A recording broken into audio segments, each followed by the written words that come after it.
नमस्कार।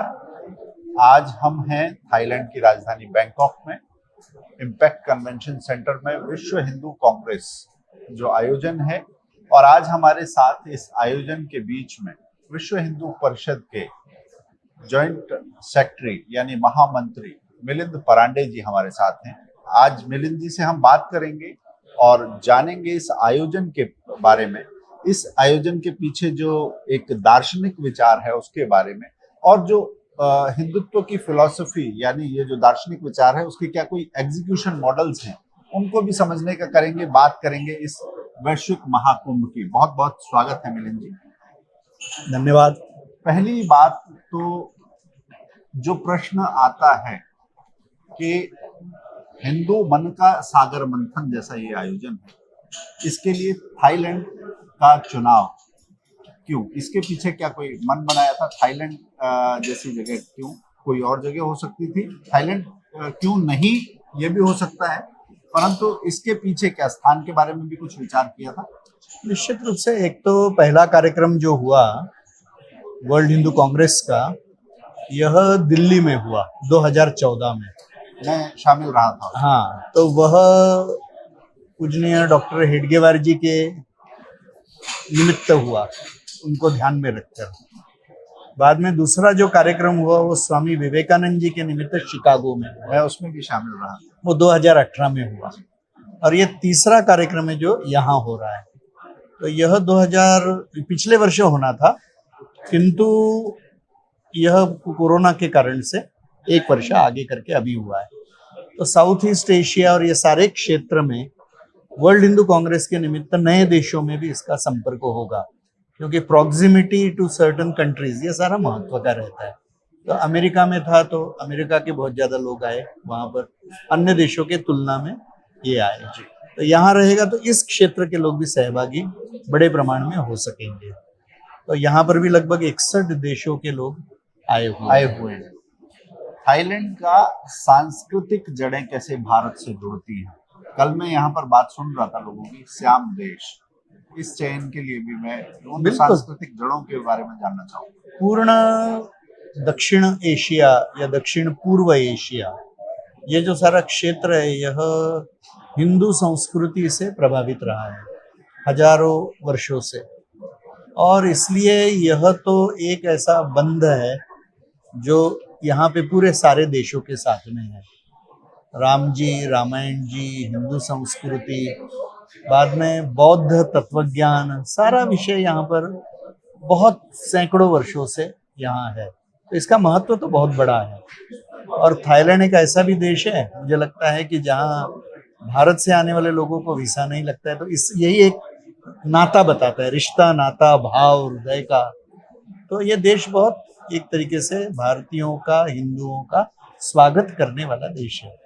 यहाँ के मुझे लगता है डायनेस्टी को भी राम ऐसा कहा जाता है। हाँ, जब हम एयरपोर्ट पर उतरे थे तो वो भी सुवर्ण भूमि, भारत में शायद लोगों को आश्चर्य हो सकता है, परंतु ये जहाँ पर कार्यक्रम हो रहा है यहाँ से इस जगह का नाम, बैंकॉक का पुराना नाम इंद्रपुरी है, और यहाँ से थोड़ी ही दूर आप चल के जाएंगे, 5 मिनट की दूरी पर भी नहीं है अगर समय में नापे तो। इंद्र की चतुर्मुखी ऐरावत पर सवार बहुत सुंदर प्रतिमा वहां लगी हुई है, और उसका लोग पूजन करते हैं। वज्रधारी इंद्र की मूर्ति है, उसका लोग पूजन करते हैं, उसके नियम कायदे भी वहां पर स्पष्ट अंकित है। तो ये बात तो ठीक है कि भारत में जो पला विचार वो यहाँ पर फैला। तो भारत का ये पूरा आंगन कितना बड़ा है, ये हिंदुत्व के इस आंगन को आप कैसे देखते हैं? देखिए, मुझे लगता है कि अनंत काल से यह प्रभाव हिंदू संस्कृति का विश्व के बहुत सारे क्षेत्र में रहा है। हिंदू समाज की संगठित शक्ति जैसे कम हुई, ये प्रभाव भी कम हुआ, और पिछले 1.5-2 हजार साल में हिंदू समाज के लिए बहुत आक्रमण का कालखंड रहा है। इस कारण से भी बहुत सारा नुकसान इस प्रभाव का हुआ।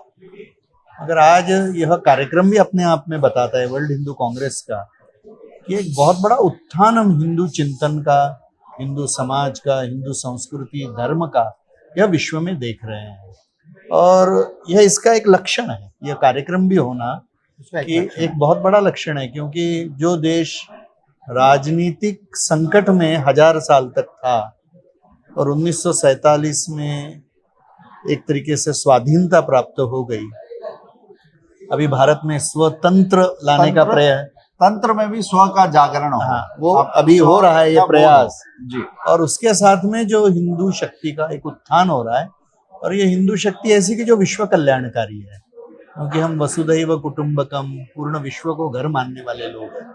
तो इस शक्ति का नुकसान किसी को भी नहीं होगा। ये विश्व कल्याणकारी शक्ति है, मंगल शक्ति है। तो इसी का यह प्राकट्य है, ये जो कार्यक्रम है कि 47 में राजनीतिक स्वतंत्रता प्राप्त हुई और विद इन 75 ईयर्स हम विश्व स्तर पे सोच रहे हैं। जैसे इस यहाँ पर वर्टिकल्स है, तो राजनीति यह वर्टिकल है, इकोनॉमी यह वर्टिकल है, मीडिया यह वर्टिकल है, युवा, महिला, हिंदू संगठन वगैरह वगैरह वगैरह। तो एक समाज वैश्विक स्तर पे इतने पहलुओं को सोच रहा है, यह अपने आप में बहुत बड़ा एक चिन्ह है, सुचिन्ह है। एक समग्रता में सोचने की बात हम करते थे, आपने वर्टिकल्स की बात कही, यानी कि हम रणनीतिक तौर पर विमर्शों का जवाब देने के लिए भी ज्यादा बेहतर तरीके से संगठित हो रहे हैं। देखिए, रणनीति क्या है, हमारा तो भाव कल्याणकारी है ना, इसलिए हम रणनीति किसी के विरुद्ध नहीं कर रहे हैं। मगर हिंदू ने संगठित स्वरूप में एकत्र आना शुरू कर दिया, और हिंदू ने संगठित स्वरूप में स्वयं की सिद्धता करनी शुरू कर दी। और सिद्धता किस लिए? तो अंत में विश्व कल्याण के लिए। यह सर्वेशाम अविरोधेन, ऐसा यह चिंतन है। मगर इतना सामर्थ्य रहेगा कि कोई भी हिंदू के तरफ टेढ़ी आंख करके देख नहीं सकेगा। यही हमारा भाव है। हम तो अपने लिए सोच रहे हैं, हम किसी के विरुद्ध नहीं सोच रहे। हम किसी के विरुद्ध नहीं सोच रहे, मगर कुछ लोग हिंदुओं के विरुद्ध सोच रहे हैं क्या? शक्ति ही उत्तर है सभी समस्याओं का। तो हिंदू इतना शक्तिशाली बने कि कोई यह प्रयत्न ही न कर सके, ये लक्ष्य है। मगर जब शक्ति होती है तो संघर्ष भी होते हैं, और संघर्ष रण में ही हो ऐसा नहीं, विमर्श में भी होते हैं। यहाँ जैसे मीडिया की बात हमने की, या जेंडर डिस्कोर्स की जो बात चलती है, महिलाओं के विषय यहाँ पर है। आपको लगता है कि भारत की जो मूलभूत इन सब विषयों पर एक विचार था कि महिला, पुरुष, परिवार, आपकी राजनीति, इस सब के जो विषय थे, क्या उस आधार पर चोट करने का काम पीछे हुआ है? ये केवल, या फिर केवल रणनीतिक नहीं, राजनीतिक हमले थे, या कुछ उससे ज्यादा बड़ी बात थी? देखिए, यहाँ जो मेरे पास कार्ड है, यहाँ पर भी लिखा है कि धर्म द अडोब ऑफ विक्ट्री। ये जो वर्ल्ड हिंदू कांग्रेस हो रहा है, इसका जो घोषवाक्य है, इसका जो स्लोगन है, या इसका जो लक्ष्य है, या आधारभूत बात है, वह यह है। तो हम जय विजय की भी बात कर रहे हैं। जैसे पूजनीय सरसंघ चालक जी ने उद्घाटन के अपने प्रवचन में कल कहा, तो हम तो जय किस स्तर में, हम धर्म जय चाह रहे हैं, यानी जय में भी धर्म की स्थापना हो, यानी ये जय भी किसी का नुकसान करने वाला नहीं है। धर्म से लोगों को बड़ी घबराहट होती है, क्या वो रिलीजन के फ्रेम में ही धर्म को समझते हैं, इसलिए घबराहट होती है क्या? धर्म तो बहुत व्यापक शब्द है। एक तो हम कैसी उपासना करते हैं, यह उसका एक पक्ष है। उपासना की पद्धति, भगवान की संकल्पना, यह अलग अलग हो सकती है सबकी। किंतु धर्म का दूसरा पक्ष है वो जीवन मूल्य जिससे समाज की धारणा होती है। यह तो बहुत ही पॉजिटिव है, और इसका उपासना से एक अर्थ में संबंध नहीं है। तो धर्म सबको जोड़ने वाला, सबका कल्याण करने वाला। तो जो जय की बारे में, जो विजय की बारे में, जैसा पूजनीय सरसंघ चालक जी ने कहा, हिंदू समाज सोच रहा है और जिसके लिए वो एकत्र आना चाहता है, उसमें किसी का भी अकल्याण नहीं होगा। और सबको ध्यान में लेकर, सबको जोड़कर कैसा हम यह कार्य कर सकेंगे, यही संकल्पना है। जो हमारे ऊपर आक्रमण हुए, वो आक्रमण तो हमको नष्ट करने के लिए हुए, लूटने के लिए भी हुए। तो दोनों तरीके से आक्रमण सहन करते हुए भी हिंदू के मन में किसी के प्रति द्वेष नहीं है। आपने जो मिलिंद जी धर्म की जो संकल्पना या उसकी जो परिभाषा बताई, ये बहुत कल्याणकारी और सबके लिए ग्राह्य, सबके लिए रुचिपूर्ण ऐसी लगती है। परंतु दो ऐसी जगह हैं, एक तो राजनीति से अपने तरीके से परिभाषित करना चाहती है, क्योंकि वो एक वोट बैंक को अपने अपने तरीके से पोषित भी करती है। कुछ वोट बैंक उसे खास तरीके से पालने, इसलिए धर्म की वो परिभाषा बताते हैं। दूसरा, बाकी जो मजहब हैं, पंथ हैं, उपासना पद्धति हैं, उन्हें भी हिंदुत्व से क्या डरने की आवश्यकता है, या ये अवधारणा कैसे समझाएंगे? उनके लिए क्या गुंजाइश है यहाँ पर? देखिए, एक तो हिंदू धर्म यह प्रिडेटरी नहीं है, नेचर नहीं है उसकी, प्रिडेटरी आक्रामक नेचर स्वभाव नहीं का नहीं है, शिकार करने के लिए नहीं निकले, आखेटक प्रवृत्ति का नहीं है। बराबर, इसी अर्थ में मैं कह रहा हूँ। इसलिए किसी को भी इसके बारे में डर रखने की आवश्यकता नहीं है। और हिंदू समाज का इतिहास भी यही बताएगा। हिंदू धर्म का जहाँ जहाँ पर फैलाव हुआ, संस्कृति का फैलाव हुआ, वहाँ खंडहर कभी खड़े नहीं हुए, वहाँ की संस्कृति का कभी नाश नहीं हुआ, वहाँ की अर्थव्यवस्था का नाश नहीं हुआ। जो कुछ भी अच्छा था वो पुष्ट होते गया, अच्छी ही दिशा में गया। ये हिंदू का इतिहास है, और इसके साथ में और किसी का इतिहास ऐसा नहीं है। इसलिए हिंदू समाज के इतिहास से सबको यही देखना चाहिए कि यह चिंतन फैलने से किसी का भी नुकसान नहीं होगा, हिंसा भी नहीं होगी। हिंसा से ये फैला नहीं है कभी, ये उसकी विशेषता है। अभी राजनीतिक कारणों से जो इसको गलत परिभाषित करना चाहते हैं, इसको तो पहचानना पड़ेगा, इसको समझाना भी पड़ेगा कि हमारे ऊपर जो वैचारिक भी आक्रमण हो रहे हैं, तो उसके उत्तर देने पड़ेंगे आज की भाषा में, आज के तर्कों के आधार के ऊपर। तो इसका भी चिंतन यहाँ पर हो ही रहा है। जी, आपने कहा कि इससे किसी को डरने की आवश्यकता नहीं है, मगर क्या बाकियों में ये प्रेडेटरी स्वभाव नहीं है? ऐसा भी हिंदुत्व के जो कार्यकर्ता हैं, जो उसके प्रचारक प्रसारक हैं, वो ये मानते हैं कि क्या बाकियों की भी ऐसी प्रेडेटरी नेचर नहीं होगी? क्या हिंदुत्व पर आक्रमण के जो प्रयास हुए हैं, उनको आप कैसे देखते हैं? कि वो तो आक्रमण है, आक्रमण को आक्रमण ही मानना पड़ेगा। आक्रमण को अगर हम आक्रमण मानते हैं, तो पिछले कुछ वर्षों में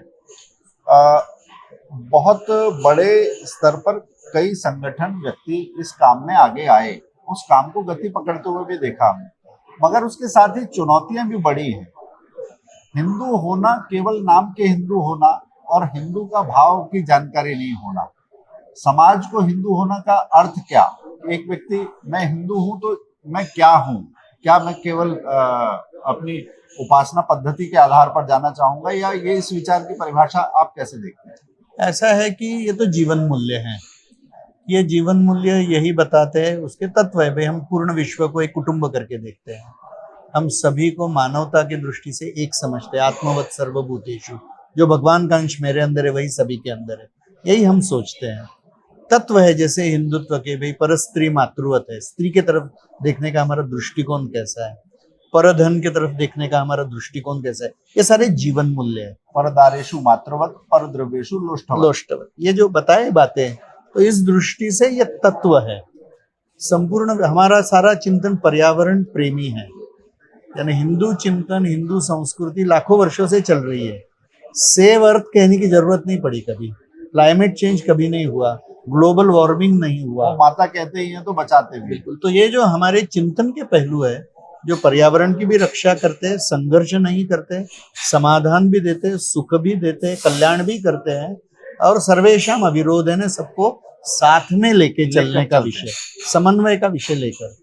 और इसीलिए देखिए, हिंदू चिंतन की दो बहुत विशिष्ट पद्धतियां है। एक तो है सेंस ऑफ ग्रेटिट्यूड, यानी एक कृतज्ञता की भावना का भाव, और दूसरी बात है समन्वय का भाव, और तीसरी बात है ना कर्तव्य का भाव। हिंदू चिंतन अधिकारों का विषय नहीं करता है, वो अपने कर्तव्यों की बात करता है, और कर्तव्यों के पालन में सबके अधिकारों की रक्षा हो जाती है। और समन्वय है क्योंकि प्रकृति है, व्यक्ति है, समाज है, और फिर भगवान है। ये चारों में समन्वय बैठाकर चलने वाला यह चिंतन है, इससे किसी का भी अकल्याण नहीं है। इसलिए इतना व्यापक अर्थ होने के कारण से किसी को भी डरने की जरूरत नहीं। फिर भी ये विश्व जैसा बना हुआ है, तो राक्षसी असुरी प्रवृत्तियां तो है ही विद्यमान कुछ लोगों में जी, और इसलिए आक्रमण भी उस कारण से होते हैं। और इसलिए मैंने प्रारंभ में ही शक्ति की बात की जी, कि बिना शक्ति का विचार कोई टिक नहीं सकता है, प्रस्थापित भी नहीं हो सकता है। देखिए, शक्ति की साधना की एक बात हम करते हैं, मगर शक्ति के साथ संघर्ष की जो बात है, वो एक सैमुअल पी हंटिंगटन भी करते हैं, क्लैश ऑफ सिविलाइजेशन। मैं कहता हूं कि अगर सभ्य हैं तो संघर्ष क्यों होगा, ये विचार हमारे यहाँ का हो सकता है। आप सभ्यताओं के बीच इस टकराव को कैसे देखते हैं? आगे अगर बढ़ने की रास्ता जाता है, तो क्या इस टकराव को टाल के जा सकता है, समन्वय से जा सकता है? कैसे बढ़ते हुए विश्व में हम हिंदुत्व की धारा के साथ आगे कैसे जाएंगे? व्यक्ति ने टकराव ढूंढने के लिए नहीं जाना चाहिए। पर्याप्त समस्याएं जीवन में है और हिंदू समाज इतना सामर्थ्यशाली और शक्तिशाली बने कि कोई आक्रमण करता है तो उसको उत्तर देने की ताकत उसमें होनी चाहिए। यह शक्ति और यह विजिगीषु वृत्ति यानी विजयी होने की वृत्ति युद्ध में एक क्षमता भी और वृत्ति भी दोनों हिंदू में निर्माण करना इस उत्थान का एक हिस्सा है। मगर इसलिए हम प्रेडेटरी नहीं बनेंगे। ये शक्ति अन्यायकारी नहीं होगी मगर यह शक्ति अन्याय सहन भी नहीं करेगी। इसलिए इतनी ताकत खड़ी करना यह इसका लक्ष्य ही है। यह अपने आप में स्वयं को सुरक्षित रखना इतना ही नहीं है तो विश्व में जो कोई भी कमजोर है उसकी भी रक्षा का दायित्व इस शक्ति के पास में है। इतनी व्यापक सोच है। यानी हमारे यहाँ पर सर्वाइवल ऑफ द फिटेस्ट ये तत्व नहीं है, वो पश्चिमी चिंतन का तत्व है। हमारे यहाँ पे सर्वाइवल ऑफ द वीकेस्ट है, वो संस्कृति मानी है, संस्कृति है। बाकी तो प्रकृति है और विकृति के दिशा में तो जाना ही नहीं कि जो अत्याचार करती है। इसलिए हम संस्कृति की बात कर रहे हैं। जी, आपने जो बात की मैं उसके साथ कुछ एक प्रश्न ये है कि समाज में हिंदू भाव को आप बढ़ते हुए ज्यादा देखते हैं या हिंदुत्व के लिए चुनौतियां ज्यादा देखते हैं आज के समय में? मुझे लगता है कि जो हिंदुत्व के लिए चुनौतियां, जो विचारधाराएं थी, भोगवाद की होगी, पश्चिमी चिंतन होगा, साम्यवादी भी विचारधारा होगी और बहुत सारे धर्मांतरण के षड्यंत्र करने वाली जो शक्तियां हैं, कन्वर्जन, हाँ बिल्कुल, यानी ईसाई मिशनरियों की होगी या मुसलमानों का जो वर्ग वह प्रीडेटरी वृत्ति से लव जिहाद, हिंसा, इसमें पूर्ण विश्वास भी काम करता है। तो ऐसी सारी शक्तियों के बारे में तो हिंदू समाज को सोचना ही पड़ेगा अपने अस्तित्व के रक्षा के लिए। तो यह शक्तियां बहुत वर्षों से, बहुत दीर्घ काल से काम कर रही है। तो इनकी एक इकोसिस्टम जिसको हम कह सकते हैं वो तो है ही। तो वो इकोसिस्टम के बारे में तो बहुत जागरूक रहकर उसका मुकाबला करना पड़ेगा, उसके ऊपर विजय भी पाना पड़ेगा। तो यह पक्ष तो निरंतर रहने ही वाला है। जब तक यह हम नलीफाई नहीं कर सकते, ये चुनौतियां और ये विपरीत शक्तियां, इनका भाव यदि ठीक नहीं कर सकते तब तक तो यश पूर्ण आएगा नहीं। तो यह तो कुछ अंदर बाहर की चुनौतियां हैं। हिंदू समाज के अंदर भी जो विपरीत प्रवृत्तियां आ गई है कि जिस कारण से कुछ दोष आ गए, विषमता के दोष आ गए, व्यवहार के दोष आ गए, अनेक तरह की सामाजिक कुरीतियां आ गई, इसको भी हिंदू समाज के अंदर से शुद्ध करना है, निकालना है, बाहर निकालना है। तो हिंदू समाज अंदर से भी निर्दोष बने, विषमता से मुक्त बने, समता युक्त व्यवहार करे और इतना ताकतवर बने कि कोई भी हमारे मंदिर नहीं तोड़ सकेगा, कोई भी हमारे बहु बेटियों के ऊपर आक्रमण नहीं कर सकेगा। यह देश कभी भी परतंत्र नहीं होगा। इस देश में जैसे कि सबसे श्रीमंत समाज था ये विश्व का, तो केवल तत्वज्ञान, केवल त्याग, केवल समर्पण इतना ही आवश्यक नहीं है। तो हिंदू चिंतन के साथ में एक सामर्थ्य, यश, ऐश्वर्य और वैभव भी खड़ा करना पड़ेगा। आपने एक कन्वर्जन की बात की, कन्वर्जन को बढ़ाने वाली शक्तियों की बात की। मैं एक भौगोलिक परिस्थिति, विशेषकर एक राज्य के संदर्भ में उस तरफ ध्यान आकृष्ट करना चाहूंगा। मैं बात कर रहा हूँ पंजाब की, गुरुओं की भूमि, जिन्होंने इस सनातन विचार को बचाने के लिए प्राणोत्सर्ग किया। इस समाज में से एक सज्जन शक्ति निकलकर सामने आई और उसने विपरीत परिस्थितियों में लोहा लिया और एक सारा ज्ञान इस जमीन पर जो अलग अलग सम्मिश्रित करने वाली बात है, संयोजन करने वाली बात है, उसमें दादू भी हैं, कबीर भी हैं, नानक भी हैं, सबको एक साथ लाकर अच्छी बातों को रखने वाला जो विचार है, गुरुओं की उस जमीन पर कन्वर्जन की लहर को कैसा देखते हैं? ये एक चीज है। दूसरा, गुरुओं की जो परंपरा है उसमें हम देखते हैं पाकिस्तान पोषित कट्टरवाद भी जड़ें जमा रहा है। ये दोनों चीजों को हम समझना चाहिए। ऐसा है कि पंजाब की भूमि में अभी जो थोड़ी बहुत अशांति दिख रही है, यह तो भाई बहुत छोटा सा वर्ग है कि जो विपरीत दिशा में जाने का सोच रहा है, इसको प्रचारित कर रहा है ज्यादा। हाँ, इसको जनरल बात नहीं समझनी चाहिए क्योंकि गुरु ग्रंथ साहिब का जो एक तत्वज्ञान है, जो सीख है, सिखों की जो सीख है, वह तो सबको साथ में लेकर चलने की है।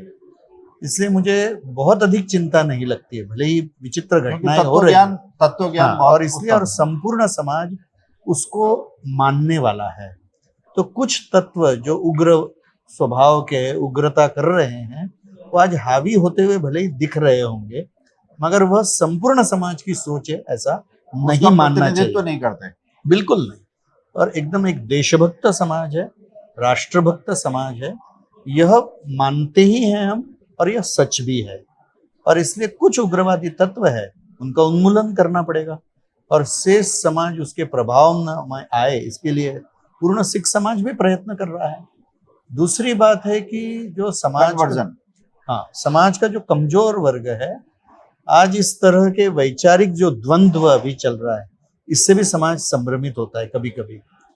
और जब हमारे संस्कार समाज के किसी वर्ग के कमजोर हो जाते हैं, या वहां पर आपस का संपर्क कमजोर हो जाता है, इंडोक्ट्रिनेशन कहिए या संस्कारों की व्यवस्थाएं कमजोर हो जाती है, तो फिर यह धर्मांतरण वाले जो विषय हैं, ये प्रभावी होने लगते हैं।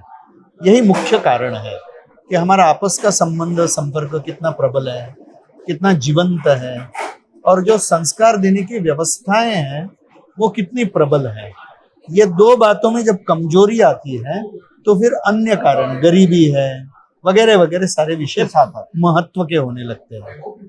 तो इसलिए इन पक्षों के तरफ जब हम ध्यान देंगे, तो ये जो षड्यंत्र अभी ईसाई मिशनरियों के पंजाब में बहुत बड़ी मात्रा में चल रहे हैं, या अनेक तरह की शक्तियां जो हिंसा को फैलाने वाली बढ़ने का प्रयास कर रहे हैं, उनको हम रोक सकेंगे। तो इन पहलुओं की तरफ ध्यान देने के लिए अनेक लोग प्रयत्न कर रहे हैं, सिख समाज में भी बहुत बड़ा वर्ग इसके लिए प्रयत्न कर रहा है। तो इसलिए मुझे लगता है कि इन बातों के ऊपर हम विजय पाएंगे। चलिए, ये इसके अतिरिक्त मैं एक और बात पर ध्यान ले जाऊंगा कि जब मंदिरों की बात होती है तो एक सामाजिक बहस जोर पकड़ती हुई लगती है। सरकार की तरफ से कोई स्पष्ट बात उस पर अभी तक हमने सुनी नहीं है, मगर जो बहस है वो ये है कि अगर हिंदू समाज में अभी उसका एक चेतना का निर्माण हो रहा है, लोग जागरूक हो रहे हैं कि उसके जो आराध्य हैं, उसके जो देवस्थल हैं, हिंदू समाज के जो मंदिर हैं, आखिर वो हैं किसके और सरकारी दखल कितनी चलेगी। मंदिरों के बारे में आप क्या सोचते हैं? विश्व हिंदू परिषद का तो यह मानना है कि सरकार ने या कोर्ट ने मंदिरों का संचालन नहीं करना चाहिए। हिंदू समाज एक व्यक्ति कोई भी हो, यानी, और मुझे लगता है कि कई केसेस में आदरणीय सुप्रीम कोर्ट ने भी यही मत रखा है कि सरकारों का भी या कोर्ट का यह काम नहीं है।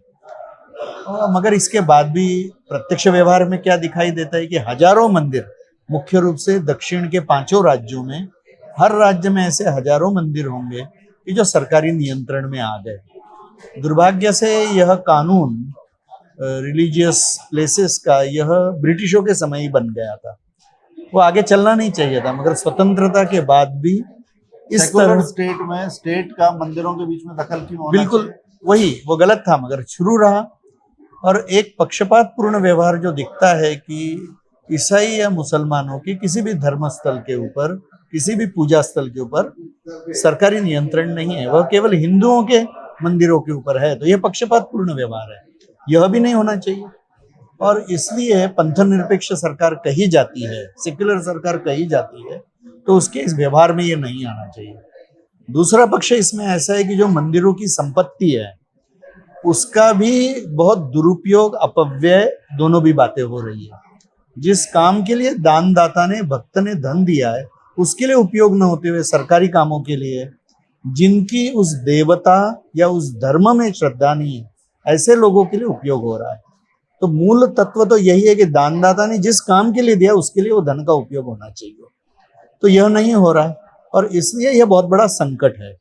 तीसरी बात ऐसी है कि हमारे मंदिरों को इससे कैसा मुक्त किया जाए।